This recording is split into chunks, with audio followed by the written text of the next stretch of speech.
Hey there, thank you so much for watching my YouTube channel. Love to have you subscribe. Hello, hello, hello. Be fantastic for you to subscribe to this channel because it's great content, very short, but also very meaningful and helpful. And I'm starting a series, I'm really excited about this series called The Focus Factor. Focus Factor.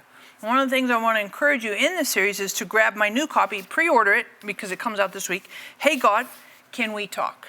This is a fantastic book. Honestly, I think it's my favorite book that I have ever written. Now, granted, it's the newest one, and some of them are harder to write than others. This book was phenomenal, almost wrote itself. So grab your copy, Hey God, Can We Talk? And you can go to the website, heygodbook.com.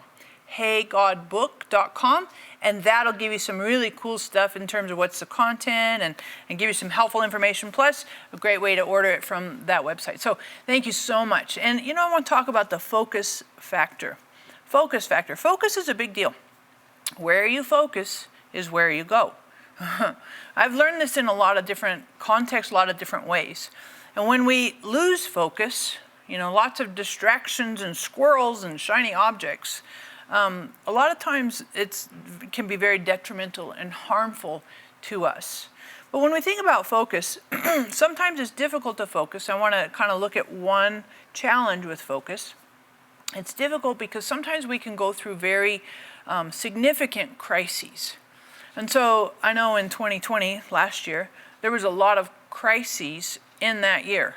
I mean, a lot. There was social crises, there was racial crises, there's economic crises, healthcare crises, political crises. I mean, pick one. And then you probably had your own personal crises as well. And when you are in a crisis, it can be very challenging, seriously challenging to consider your focus. When I get in a crisis and I'm like, ugh, it's easy for me to get nervous, worried, fearful, anxious, all that, and focus on the crisis. But there's a really powerful verse, and it's in 2 Chronicles 20, verse 12. And this is King Jehoshaphat. He's one of the kings in the south part of Israel, in Judah at that time. And he's having a huge, huge crisis because the enemies, Moab and Ammon, are coming to fight against Judah, against Jehoshaphat. And this is an army, and it says there was so many soldiers. It was like the sands of the sea on the seashore, so many, and it was massive because Jehoshaphat didn't have the resources, didn't have a big army, didn't have the weaponry to go against such a great army.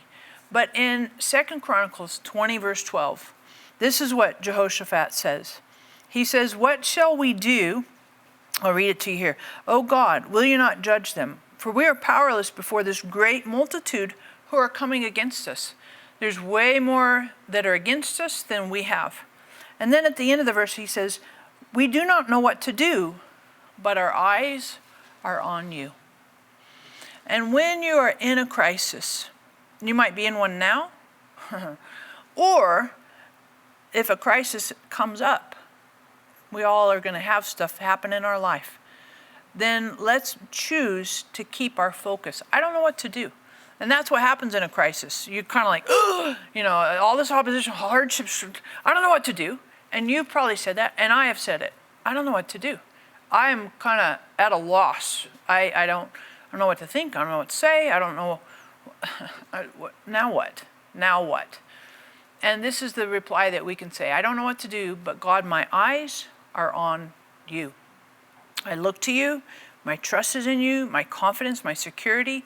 I'm keeping my eyes on you. Because if I look at the crisis, I'm going to circle the drain. That's just how that plays out. I'm going to keep my eyes on you, God. And that's the focus factor. It's very, very significant for us that we keep our eyes on God. No matter what crisis happens, no matter what we go through, let's keep our eyes on God. Just like Jehoshaphat did. And when he did this, oh my goodness, he put God front and foremost, and God went ahead of him, went ahead of the army, and absolutely demolished the enemy, really before Jehoshaphat ever had to really lift a spear or shoot an arrow. God went ahead and destroyed the enemy. And so God does work on our behalf, but let's keep our eyes on God. Let's keep our security and confidence in him. Let's choose to keep God in the crosshairs. because God is working. God does things, and how? I don't know. How God's going to solve a crisis? I don't know, but our eyes are on God. We don't have to tell God how to solve a crisis. God's omniscient, knows everything, and that's good.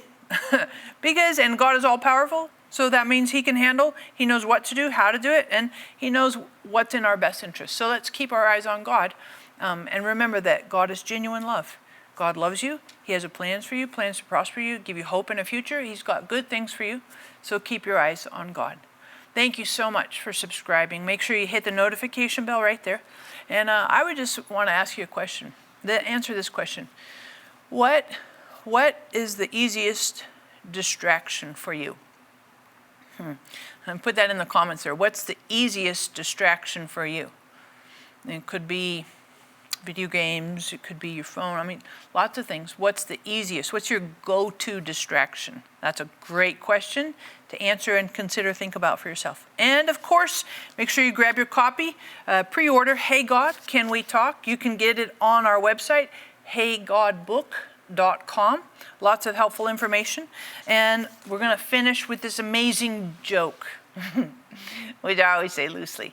Hey, what's the best time of day? The best time of day is 6:30, hands down.